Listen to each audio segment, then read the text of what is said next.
I think the news media to some extent has sort of kind of come to terms with how to cover Donald Trump, but there hasn't been a reckoning in how we deal with the media environment that allowed Trump to be birthed into existence really in politics.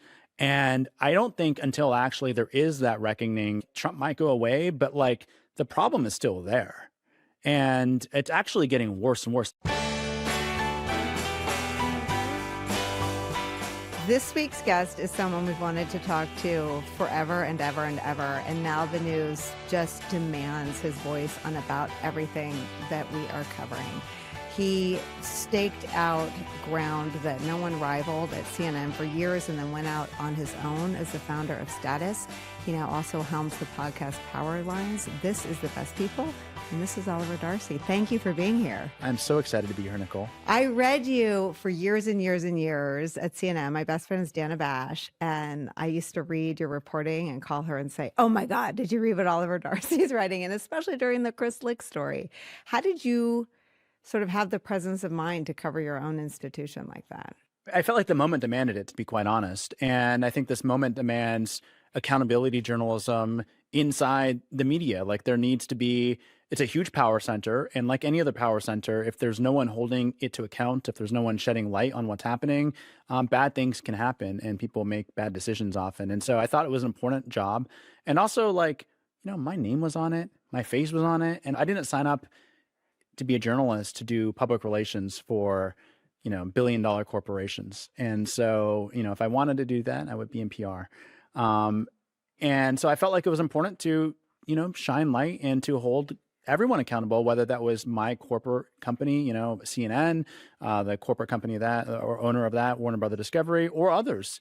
And I also told, my bosses there, I said, I'm not going to call another news organization or another media company and hold them to a different standard than we're holding ourselves to. And so if we, if CNN does something that generates controversy or is perceived as a bad decision, we need to cover that the same way we'd cover it anywhere else. I mean, I think everyone listening is nodding if they're in our business, but I just think it is the unicorn that does it. And I will say, like, for my own part, I think the only time I covered Comcast was when Trump demolished the East Wing. And they permitted us / encouraged us to cover them as donors to Trump's East Wing project. I guess the only other example is the hiring of Ronna McDaniel. When we told our bosses, like, we have to cover this. It is really hard to do on a day in and day out basis. And I wonder if you can just talk a little bit more about how it's not that you, or I don't want to put words in your mouth, it's not that you relish negative coverage for your own company, but the alternative sends us down a really, really unappealing path as journalists. It's very awkward to cover your own parent company. Yeah, to cover that's what I'm trying to say. Yeah. I mean, it's super awkward when you're writing coverage of your own boss, the head of the company. It's awful. Yeah. And you see them in the elevator and you're like, oh, hey. Hi. Right? It's and check your phone to see if you've been fired. Right, exactly. It's just a very awkward scenario to be in. And I mean, I feel like I when I was at CNN, I was like, this has got to be the only job in the world where I am paid to, cover aggressively my own company. Yeah. And it's a very strange place to be in, but I did feel like it was important. And you're right. The alternative of being silent, I just personally, like, I can't go to bed at night knowing that I'm like doing the bidding of some giant corporation. Like, that's not, again, why I got into journalism. And so I felt like, and I think I made this pretty clear to the powers that be there, that if I couldn't go to bed at night feeling comfortable about the output that I was doing, then I wasn't the right person for the job. And I will say now, even, I left in 2024 in August. It would be very difficult, I'd say, to be covering what's happening with CNN and Paramount and the Warner Brothers Discovery while inside CNN. I mean, it's a very awkward place to be. And I'm very thankful that I decided to leave the network and to launch Status because we're totally independent. And so I can now cover CNN and all these companies aggressively. There's no awkwardness. I'm not seeing anyone in the cafeteria. And it does just allow you, I mean, not that I was pulling punches while I was there. I think anyone who was reading the coverage would agree that wasn't the case, but it just allows you that additional breathing room to tell it like it's really happening. Okay, so tell me, what is the biggest story right now that you're covering in our world, in the media world? I think broadly speaking, I think it's media executives, media companies, and tech companies bending the knee in a very overt manner to Donald Trump and to power. And I think that's kind of the through line that we're seeing across industries, whether it's Hollywood, whether it's Silicon Valley, or whether it's the news media. And there are a lot of examples, unfortunately, of this happening, whether it's at the Washington Post, whether it's at Paramount, whether it's at Meta or Apple or Google.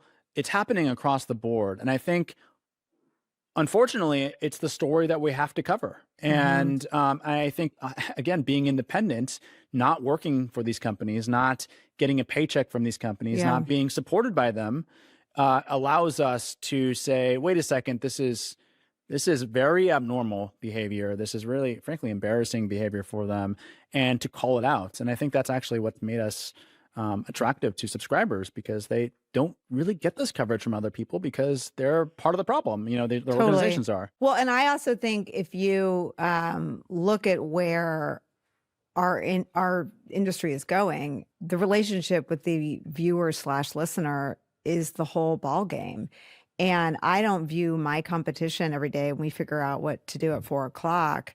Other TV outlets, I view it independent media. We are competing for eyeballs with Substack, with people getting their information solely from podcasts, because that's where the trust relationship is. Just tell me how you see sort of your competition. I think you're exactly right. I think like the YouTube audience in particular is growing every single day, and you can't compare YouTube views to cable news ratings. It's just not the way it works.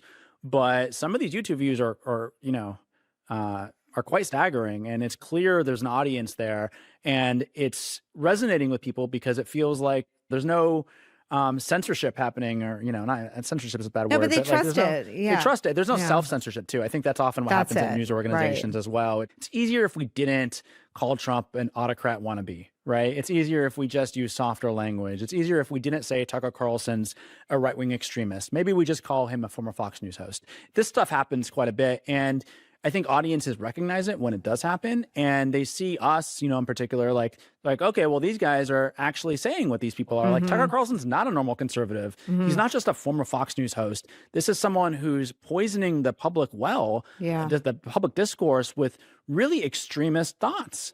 And he's pushing very radical conspiracy theories, whether it's about vaccines or about January 6th supposedly being a false flag operation, et cetera, et cetera. You can go down the list. That's not normal, and we should not refer to him as just like a conservative host. And they see us calling it out. Like who's the conservative host now in the story? Like, I guess it's Dana Perino, right? Like, that's a conservative host, but the words don't, because you're right. I mean, there's so many layers of what I think audiences recoil from. Some of it is just, story selection. I always thought when I worked in politics that the power of Fox wasn't any individual anchor. It was the rundowns they created. And I still think that story selection is the most power we have, what you decide to shine a light on, especially now in the second Trump term. But the language is maybe the second most important thing, how we talk about them. And I wonder if you can just talk a little bit more on what you see and what you cover in terms of self-censorship. I think you're right. What maddens me the most is that the people that actually wield power in today's politics are the people that are covered often the least. And what I mean by that is, if you watch the evening news or you read the newspapers, very rarely do you read a piece about Sean Hannity or Tucker Carlson or, Candace Owens or Megyn Kelly. They're almost non-existent, even though they're the ones that are guiding the Republican Party into these extremist corners. We're not going to go kill Nicolas Maduro because we don't like the way he's treating his people. It's possible we're mad that he doesn't allow gay marriage. So to those of you who thought this whole project was globo homo, not crazy, actually. Why did Charlie think he was a time traveler? He said, as I showed you in earlier messages, that he was a time traveler and he had to find me. Left-wing political leaders, some in the legacy media mob, they are putting their supporters' lives at risk. Their endless, incendiary, dehumanizing rhetoric has resulted in more violence. These fat, unattractive, gross people who were too chicken shit to actually sign up for the military and be true tough guys and gals have decided to find their courage through their rolls of lard on the streets of Minneapolis. Instead, you read about random congressmen or Right. random, like when Marjorie Taylor Greene was first being covered, I was like, okay, like, so some random congressperson said something. Yes, I obviously very radical and it should get some coverage, but like, are you listening to what's actually being said via these loud microphones And to why the is entire that? base? Why were we not trained on? I mean, because I think that's how 2016 surprises everybody, right? My job in 2016 was for NBC, the network, kind of out there talking to voters, and there was a lot of interest in Trump that a lot of people missed. There was a lot of sort of hangover from his celebrity as The Apprentice that a lot of political journalists missed. But how are we still missing it? I think you talk about self-censorship. I think there's a hesitance to cover Fox News as a propaganda machine, which it is. And there's just like a reluctance to do so. Like, you read the big papers still. And even after the Dominion documents came out, which really clearly show that top executives, top Fox News personalities knew that what they were peddling to their audience was a lie. Even still, people refer to them in the same bucket as CNN, as if they're even in the same like industry. Line of business. Yeah, like they're not. Like CNN's news gathering, whatever you think about CNN, it's a news gathering operation. They have correspondents around the world. They get news, they report it as they see fit. And instead, Fox was dishonestly, knowingly pushing Trump's BS to people just in a way to make money. And even still, it's covered as if it's a news organization. I don't know why. I mean, I think there's a lot of reasons. I think part of it's self-censorship, part of it just like laziness on behalf of news organizations that are covering Fox and others. Part of it is that there's not a appetite, I think, for aggressive coverage in this sector for whatever reason. Like, I think the news media to some extent has sort of kind of come to terms with how to cover Donald Trump, right? Like they call out his lies, they say they're lies, et cetera. But there hasn't been a reckoning in how we deal with the media environment that allowed Trump to be birthed into existence, really, in politics.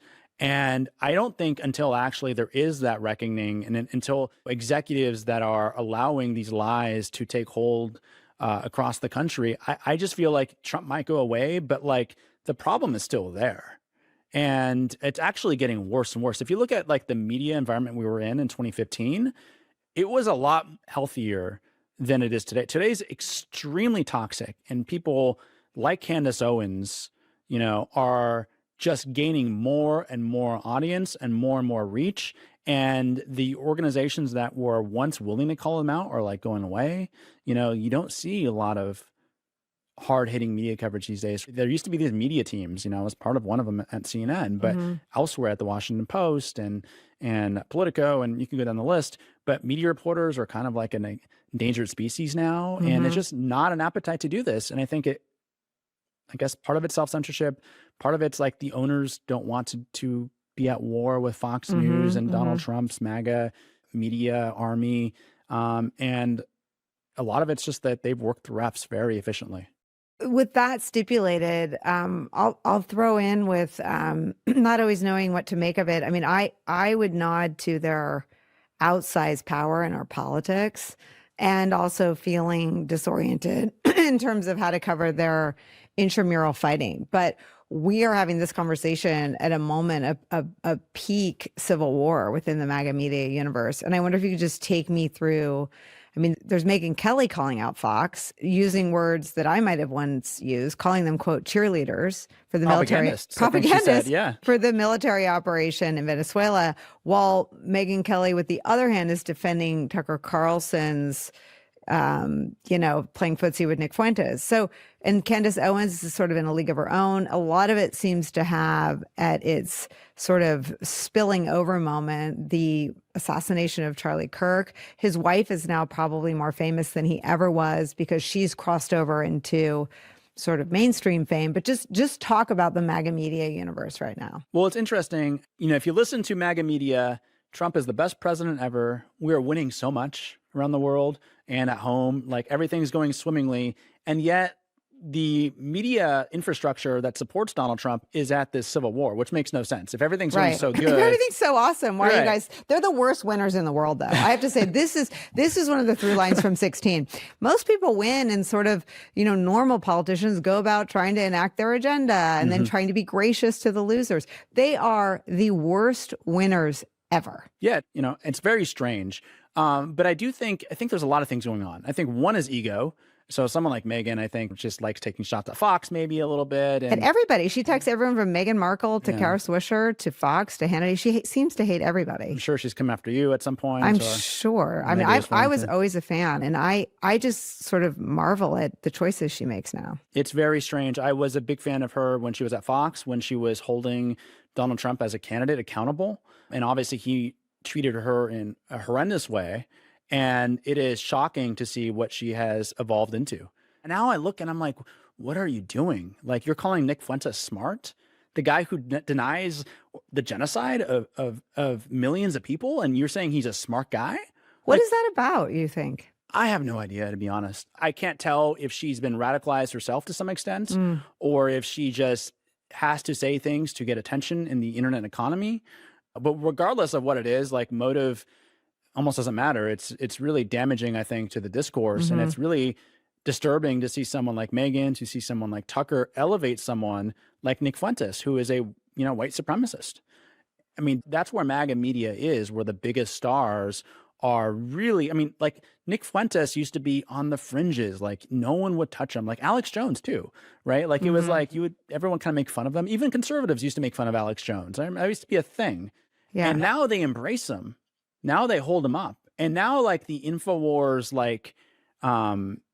strategy has almost been embraced by them all. Like, so even if Alex Jones is banned, like the conspiratorial stuff is just a centerpiece of the Does it conservative media bleed into movements. Fox too? I It totally yeah. does. It totally does. I mean, I watch Fox. I've started putting in our newsletter every night the banners that run on the bottom of the shows, the chyrons, and they're just like, they would be home at InfoWars, right? They're like, Dems want to take America down with them. Dems are leading the insurgency against, like, insurrection by the Dems. Like, it is just wild extremist language, and it's being normalized very much by Fox and by Rupert Murdoch and Lachlan Murdoch. And they're making billions of dollars doing this. And, and again, the frustrating thing is they're never held accountable for the most part. Like, I mean, they are in court, but if you look at the media, I mean, I'm sure people will say, oh, they're covered aggressively. Not really. It's not like you're seeing David Muir, like, point this out on Evening News or World News. They're getting away with a lot. And it's not only them. It's like, Megyn Kelly has a Sirius XM show. I'd love to, see the Sirius XM executives answer for some of the crazy things that she's peddling to their audience. You're not going to see that kind of coverage. There's a lot of people making a lot of money off of this stuff. And, like Google just decided that they're going to platform OAN by putting it on YouTube TV. But love for Sundar Pichai to get a question or two about that, or Neil Mohan, the head of YouTube, but they rarely do. And I guess they're okay with this stuff. It's alarming, and it's happening. It just has been so normalized now. And I feel like why it's nice leaving CNN and being on our own. It's like we can just, there's unsparingly call this stuff out. What is the counter to all that? Like, what is the moonshot of making the truth as sticky as the propaganda and the lies? I think that's the $1 million question. I think one is by doing shows like this. And I feel like being on platforms like, people like Candace or Megyn or, Tucker even. What's Candace's deal? She's to the wacky of Megyn? Yeah, certainly, I'd say. I mean, I'm Is not it right sure. left still, or not It's really? not even right left, because she criticizes Donald Trump quite a bit. Probably, I don't think she's in necessarily good graces with him, but she just promotes conspiracy. I think she's beholden to almost an algorithm, and you have to say outlandish things to get the attention. I think part of the problem that you talk about is, how does the truth win? The problem is the truth is less interesting, I think, often than the conspiracy theories, right? People know that the sky is blue, but if you can try convincing them that it's red, it's like, wait, what is this person saying? And then you get kind of like sucked into these rabbit holes.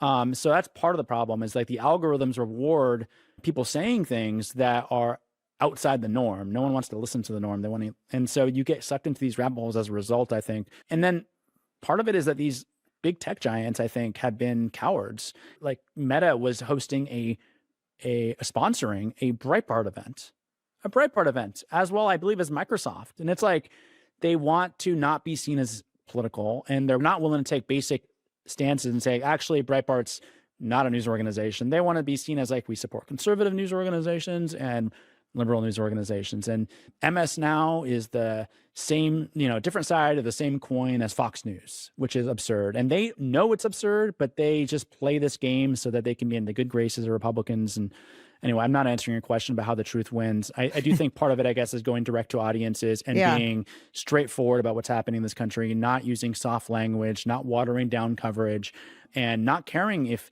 these bad faith actors accuse you of being liberal. Like, this has nothing to do with liberal or conservative. Yeah. And audiences understand that. And don't let these bad faith actors work the refs the way they have. I think there's a toughness too that the audience is craving. And there are creators who are so authentic and so sort of attached to the truth and the truth of our history that have so much resonance that I don't think it's that the truth can't sell. I think it's that it's all the sort of fluffing that maybe has become a trust barrier. I mean, I think years of thinking you had to put the other side of the story in is what just, and I think coming out of politics, I stopped taking Sarah Huckabee Sanders before anyone else. And I said, when she goes to the podium and does something that I recognize, I'll cover it. Same with live comments from Trump. If he makes news, we'll roll on it and we'll play it back to you. But I think that some of what the mainstream media did to put distance between itself and the audience was both sidesism. And trying endlessly to appeal to people that hate them. Which you can't, I mean, it's like dating. And I feel like, I feel like all the dating movies of the 90s, like this has been settled in dating, but not in the media. You don't pursue someone who isn't going to show up. And I mean, I feel like the idea that every story had to have a quote from the Trump campaign who basically says, fuck you. And this story of Trump literally saying, fuck you to someone who heckled him is something that the White House isn't even denying. And we're still putting both sides of the story. And it happened on TV. There are stories that happen on TV that don't need a quote or a comment from MAGA because they happened on TV. And we're living through it right now with the ICE shooting. I think you're right. I think that a lot of this both sidesism alienates audiences. Like if you look at CNN, or truth seekers, people who want the truth don't want to hear the lie if that's the other like, side. Why is Scott Jennings on CNN? Like, no, like, do you know, I knew him. He used to be normal. He used to work for the Bush White House, right? And now he's famous, I guess, for being shameless, I guess. Yeah. I mean, just being a hack for Donald Trump. But it's like, why is he on CNN? He's not giving an honest perspective on the news. He's not giving smart analysis. He's just behaving like a lawyer for Donald Trump who will literally defend him to the ends of the earth, right? And it's like, well, that is repelling the people who liked CNN. Yeah. And you look at what's happening at Paramount, I think they're going to learn a similar lesson. When you water down coverage, when you basically work to flatter the people in power who are making a mockery of the government, that is going to result in audiences who actually like your network saying, no, thank you, we will turn off the channel. And it's not going to attract the Fox News audience. The Fox News audience turns on Fox News for Fox and Friends and turns it off, when Greg Gutfeld's done with his show. Like they watch from morning till night. That's the audience behavior there. And they're not going to turn the channel for like 30 minutes of Tony Dokoupil, no matter how much he tries to bend to them. It's just not going to happen. And so what's the bet? I said that to a senior Paramount executive. I said, I don't understand the business play. And it wasn't the case when I worked in Republican politics, but now that is the most oversaturated media market is the right wing, and it's not all news. I mean, to your point, if you sit and watch from Fox and Friends to the end of Gutfeld, you get it all. You get hours and hours of coverage of manufactured crime propaganda in America's urban centers. That is a huge chunk of it. And just hours and hours of sort of culture warrior. I mean, it's not all news on Fox News. They don't actually, in fact, often cover the news. I mean, the Fox diet from Fox and Friends through Gutfeld is a lot more than sort of politics. No, and you can't, if you were to watch that like for a year, even like being hardened as you are, you might your politics probably would change substantially. You know, if that's all it's you like watch. that. Do you remember that doc on Super Size Me? That if you Yes. just eat McDonald's, like your whole body chemistry changes. I think if you watch from Fox and Friends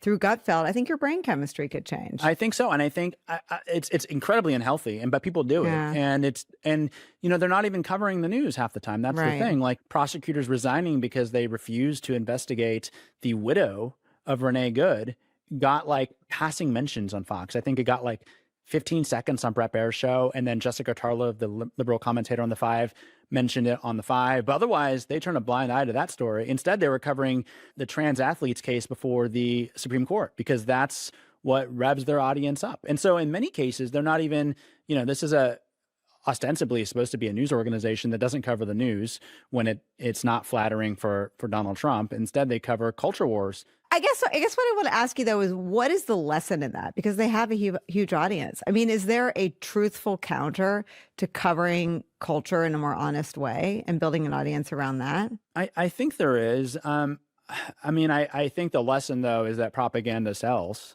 and it's not the first time it's sold, and it's very powerful and very potent. And it's very corrosive, I think, to our public To our democracy, discourse yeah. and to our democracy. I guess you used to be able to shine a bright light on stuff, and it resulted, like people used to say that sunlight is the best disinfectant. At this point, I'm not sure with MAGA media and these MAGA personalities whether that's the case. Can I offer a counter and ask if you buy it at all, or if you Okay. think I'm just like sipping something wishful? Since Trump returned to office, the ICE story I have found to be such a perversion of what his voters wanted. I know from working for George W. Bush that there is zero appetite in this country for interior enforcement, which they're doing not just interior enforcement, but militarized police state inside American cities. Nobody wants that. I mean, nobody. And their brutality is something that is repelling some of the most famous voices in the manosphere that only matter because they may have made the difference in his reelection. Mm-hmm. So I think that the coverage of the ICE excesses and the shooting last week of Renee Nicole Good is breaking through all of that headwind that we're talking about. I think that does still matter. Do you think we're in such a post-truth environment that it doesn't? I think it matters to part of the universe of MAGA media, but like it doesn't matter to the Fox viewers, right? The Fox Do you think it viewers are matters being to the fed. country? I mean, I think it does matter. I think when Joe Rogan is not, it's not me or you saying this, he's equating ICE to the Gestapo. I think that certainly matters. And I think it's because his audience is broader than the, Fox audience, which are like the diehards of the diehards. Well, they're right? old. I think the other thing is generational. Right. I mean, he's not just him and his very popular podcast. He's got a whole world of comedians that go to Austin and work for him. Sure. And they are sort of trying to win the future. And you don't win the future wrapping your arms around a militarized police force in the streets of American cities. I agree. I think the ICE stuff is a very damaging thing. And I think most people can agree that having masked federal agents clearly abuse their power. Yeah. Even just the way they talk to people, like constantly cursing, like get the fuck out of the car, back the fuck off. Like, who are you? You're like, this is insane. This is not American. Like whatever you think of cops broadly, none of them talk like that. I mean, No. a bad apple does, and that's when it's news, but none of them talk like that. This is not about law enforcement. This is about something else. This is about power and exerting power, and Donald Trump trying to punish liberal cities by sending in feds who are masked to neighborhoods that he, I think, wants to punish, right? And then setting up this me versus Tim Walz sort of situation, right? Or the Democratic mayors, and then saying they're the ones who are allowing crime. I think this is clearly what that's about. It seems quite damaging. I mean, I think when Joe Rogan's equating your actions to the Gestapo, that should be something that sounds the alarm in the White House, but you don't see them responding. Even, I mean, the thing is, back to the sunlight thing, it used to be that if someone were to record an ICE officer behaving like that and upload it to the internet, there would be outrage, which would lead to responsible federal officials saying this is not acceptable. We're investigating this. These people have been suspended. They probably lose their jobs, right? Like in a normal administration. Instead, you see DHS tweeting publicly that ICE officers, you should know you have impunity. If anyone impedes your efforts, it's a federal crime and we will prosecute them. Basically telling them, like, do whatever you want. And so I think that's what's strange about this moment is, again, like it might be damaging to Donald Trump and his administration in the elections, but in this moment, the sunlight's not really resulting in any change of behavior. It's actually causing them seemingly to take a more aggressive posture. I saw Stephen Miller the other day, and he's just, I mean, it seems like he's been emboldened by this. And it's crazy because someone just lost their life, and you would hope that there'd be some adults in the room where that at least could resonate with them. But instead, it's like they have no empathy and they use it to further their political agenda. What I wonder is how far they'll sort of tolerate the protests. I mean, we know how much he hated the No Kings protests. Polls suggest that more Americans associate themselves with the No Kings movement than MAGA, so they're less popular than the No Kings protests. I covered the events last week. I think it's a sort of barreling through a threshold to shoot an American citizen dead with the cameras rolling, deny her any medical care at the moment, at least with the cameras captured, and then have the president defensive enough in a room full of New York Times reporters that he rolls the tape and says, see, and the tape doesn't show what he says at all. I do think, too, when we talk about the media as well, bending over for Donald Trump, this is, they are seeking to like do business in many cases with someone who's deeply unpopular. And I do wonder, like that's the part that, I mean, I've asked you about this. Like, his brand is in the toilet. He's as unpopular as he was during COVID. He's more unpopular than Biden was. Why are they still capitulating? I mean, I think because he's wielding power in a very obviously unprecedented but aggressive way, and they still want their deals done, and they still, are afraid of him. But I agree. Look, like, if you're the Washington Post, I think there's a craving from audiences to see aggressive coverage that holds them accountable. If you're like the new CBS News evening news anchor, like your brand could be like, I'm the guy that's going to carry on the tradition of Edward R. Murrow and call out this stuff. And this is the network you should tune in if you want unfiltered, language and plain language about what's happening in this country. We're not going to pull punches at all. I think there'd actually be an appetite for that. I would bet the ratings might go up. But instead, you see them capitulating to power, and it's bizarre because it's a bad business move for the news organizations. But again, you have to look at who owns these news organizations. David Ellison, the owner of Paramount, is trying to get some deals done, and he doesn't want Donald Trump angry at him. Jeff Bezos, the owner of the Washington Post, has his Blue Origin space rockets thing, and Amazon, and, he doesn't want the Trump administration mad at him over the Washington Post. These are very tiny parts of their business portfolios, these news organizations. And so I think that's part of the calculation is they're willing to, bend the knee a little bit to Donald Trump because they don't want their larger business empires to be threatened. It's just kind of pathetic, though. Like, what's the point of having all that money and all that power if you are going to be someone with no spine? Well, here's the other thing. If you're in that group, right? If you are someone who wants to roll with Donald Trump, right? He can't stand wusses. Mm-hmm. And so to act like such a sack of weakness is the least appealing thing to him. The people that he respects and fixates on aren't the ones that capitulate. He has no use for Kevin McCarthy. And what good did it do Kevin McCarthy to pick out all the color of Starburst that Donald Trump wanted from the jar and give him he thinks that's lame.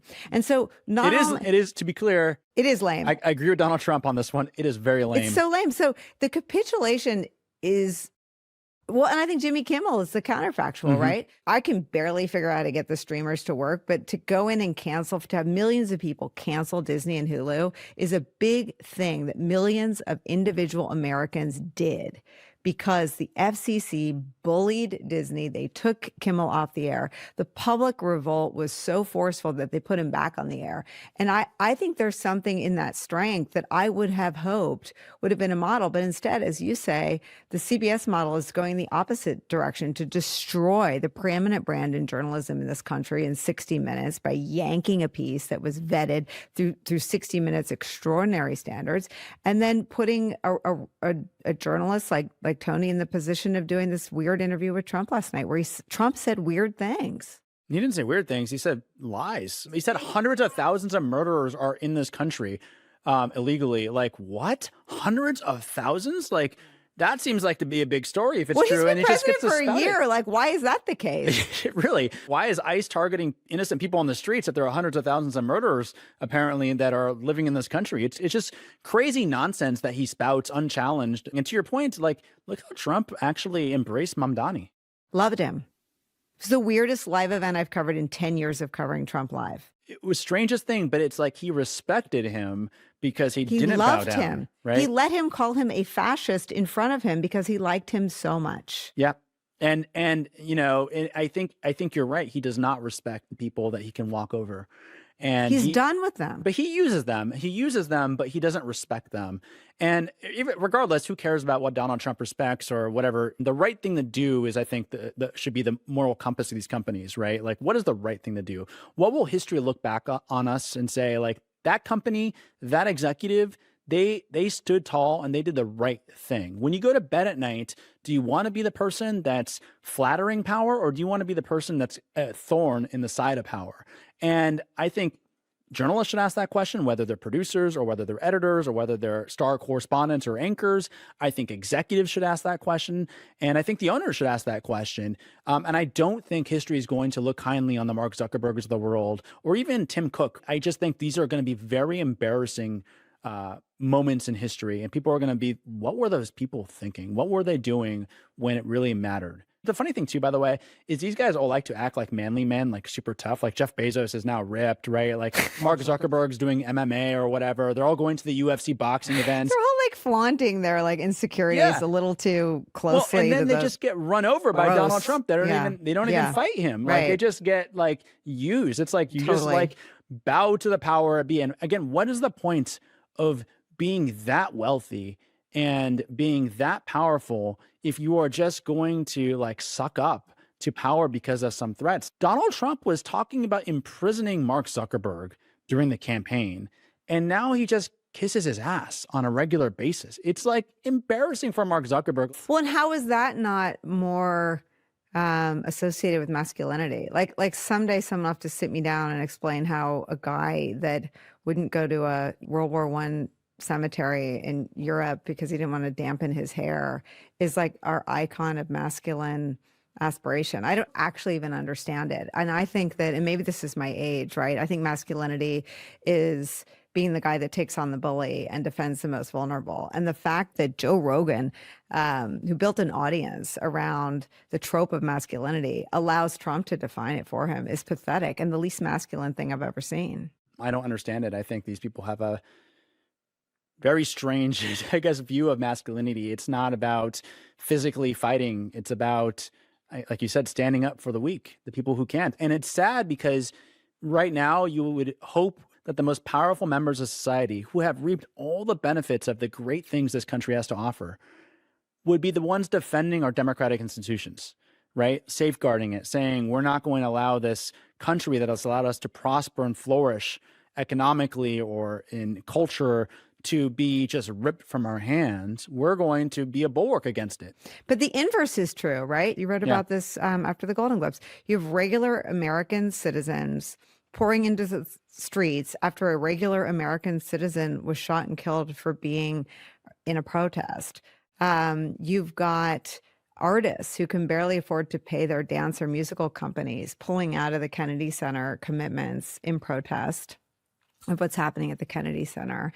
You've got independent journalists who are dependent on the trust that their readers or their listeners have in them. You've got a genuine grassroots example where they are braver and more confrontational than the elites. Like, why isn't Big Law following the country? Why aren't the titans of Hollywood following the country if that's where public opinion has gone? I just think you would always have thought that like our institutions were stronger than they apparently actually are. And I think that's what's been very alarming to see, that actually like they all sort of just bow to power. Yeah. And like these principles that these companies claim to have, whether it's on DEI or big tech saying we take our information environment seriously and we're going to police misinformation and do fact checking, it's all BS. And I think that's been very disturbing. And I we've talked about this too. It's like, I like to vote with my dollars, but because every single company basically has decided to appease Donald Trump, it's very difficult. Like if I want to Yeah. like have a cell phone plan, it's like, well, every major carrier basically remove their DEI commitments because Donald Trump doesn't like them. Or So who do streaming you- music. What are you going to listen to? Tim Cook's Apple or Spotify, who Yeah. until a week ago was running ice ads. No, it's so pervasive. I want to ask you to sort of do a report card for how people are doing on some of the big stories that we're covering, while I can sort of borrow your big brain on these. Let's start with Epstein. I think the media is doing pretty good on Epstein. What do you think?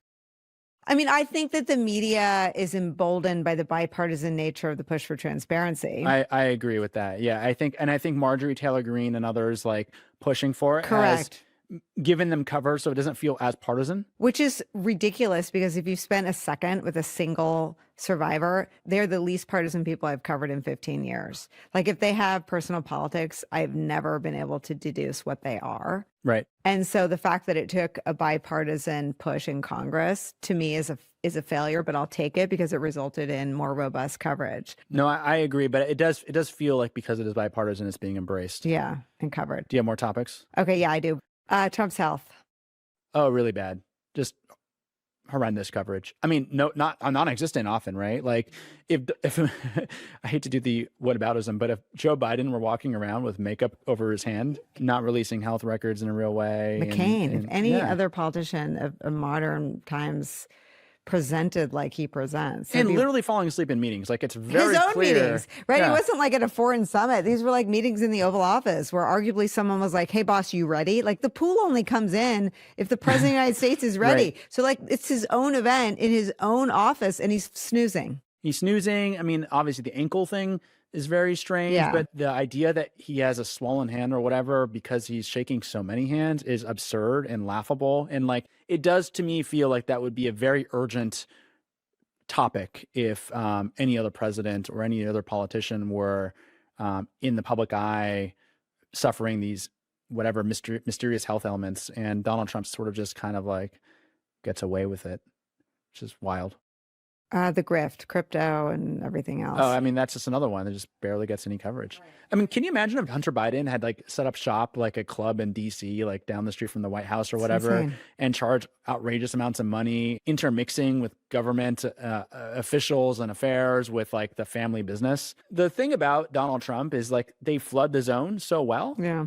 that there is an inability almost to cover all this stuff. And so they just get away with it. It's incredible. I think that the destruction of the White House is, for me, the story that I hold back on because, you know, how many people care, right? Trump was nominated by his own party 3 times. He won 2 times.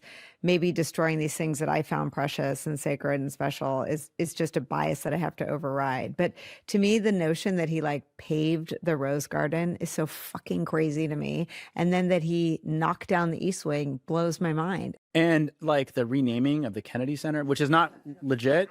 There are like not enough adjectives to describe how he's disgracing the office in so many ways.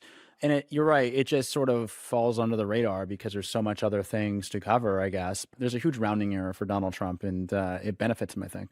What is your sort of over under on whether democracy in America endures? Like at the end of the day, are you optimistic that no matter how awful it is, that will come out the other side? I go back and forth, I think, day to day. I think what really makes me pessimistic is looking at the media environment that we're in, it's getting worse and worse and more toxic. It's not being cleaned up. And like the guardrails have been totally removed by the Silicon Valley titans, right? Like the fact checking that we saw in the first administration where like they were like committed to fact checking, they're committed to policing misinformation. That's all gone. That's all gone, right? Like Twitter, it had a lot of problems before. I mean, Elon Musk has removed all the guardrails. Like his AI is literally undressing women and minors, and companies are still investing in it. Like But it's to your crazy. point, like we're gonna have to like sew our money into our mattress, like not listen to any music or watch any shit. Like terrible. it's all of them. And I wonder if you think a decisive reaction from the country in the midterms, does that break the fever of the corporate capitulation? I think maybe a little bit Yeah. because suddenly they'll have to answer at least to someone, which would be Right. the Democrats in Congress. But I think we need to really reckon with the fact that our information environment is at maybe its most unhealthy state ever in Yeah. Like our diet is sick. It's very, very sick. And it's like the antibodies that were like, fighting the sickness are actually being depleted. And the patient itself is very sick. And it's like you go on like some of these crazy conspiracy theorists, on their Instagram page, and you see all the people that are liking their content that is just crazy and unhinged. These are your family members, these are your friends, and they have, I think, fallen victim to a lot of bad faith actors and the garbage they're putting out into the public discourse. And I think that's what makes me very pessimistic. At the same time, what makes me optimistic is we have been through very turbulent times in America before. Obviously, there's McCarthyism. The country, that fever broke and things got better. And so that's what gives me some hope. But it's certainly a very dark time, I'd say. How much responsibility do you place on the Democratic Party? I think a fair amount. The Democratic Party has struck me as pretty weak over the past few years. And I think voters are basically signaling this, not up to the task of holding these extremists who are now in power accountable. I thought it was just pathetic that Hakeem Jeffries, for instance, would refuse to endorse or talk about Mamdani when he was running. Like Donald Trump embraced him more. Made it look pretty stupid, right? Well, when he was like, the guy's a winner and I like him a lot. And I think New York City's going to be great. But Hakeem Jeffries was like, couldn't say that. Was like filibustering until the very end. And it was like embarrassing conduct from top Democratic leaders. And it's like, if you're so afraid of like what Republicans, who are obviously not engaging in good faith are going to say about you because you like Mamdani or you said you're going to vote for him, that does not bode well. And it's or like, if you didn't like him, I thought it was just notable that they wouldn't say one way or the other. Yeah, just say you don't like him then. I worked for a guy who ran on the idea that you may not always agree with me, but you'll always know where I stand. Right. And, there is something that voters respect about strength, even when they disagree with you. And straight shooters. Yeah. Right. Yeah. Like, I think you can even get behind a politician that you actually disagree with, maybe 30 or 40% of the time, but you're like on the other stuff. Right. They're good. And you know what? I respect them because they at least tell me what they think. And that's so rare in politics today. The one thing Donald Trump does is he tells you exactly what he thinks on probably too much, right? Windmill sharks. Yeah. Right. He's not afraid of it. He's not embarrassed about it. He just says it. And it's like the Democrats could maybe learn some lesson from that. Yeah. I guess my last question is, do you derive any hope in what you're seeing people react to and respond to, whether it's Kimmel, whether it's the off-year elections, whether it's the ICE shooting, or do you rate the country as sort of numb? I hate to both sides of this. I see both, right? You see the good and the bad. I guess my answer to you right now would be that it does feel like people are being awakened, and that does give me some hope. But one thing I'll say too is we're looking at Iran right now, and people are risking everything to go to the streets. And it's sad to say that in the United States of America, people are also risking their livelihoods, in some cases now their lives, to go protest in the streets. And the fact that there would be even a little bit of parallels between a very oppressive Islamic regime and what's happening in the United States is disturbing. It's extraordinary. I cover those two stories. You were here on the show. I covered those two stories. And it is like visceral that you feel there could be any parallel, just in the act of protest, that it could lead to anything violent. Thank you so much for doing this. We read you, we listen to you. We love having you on the show, and it was a treat to get to talk to you in an extended way. Thank you. Thank you, Nicole.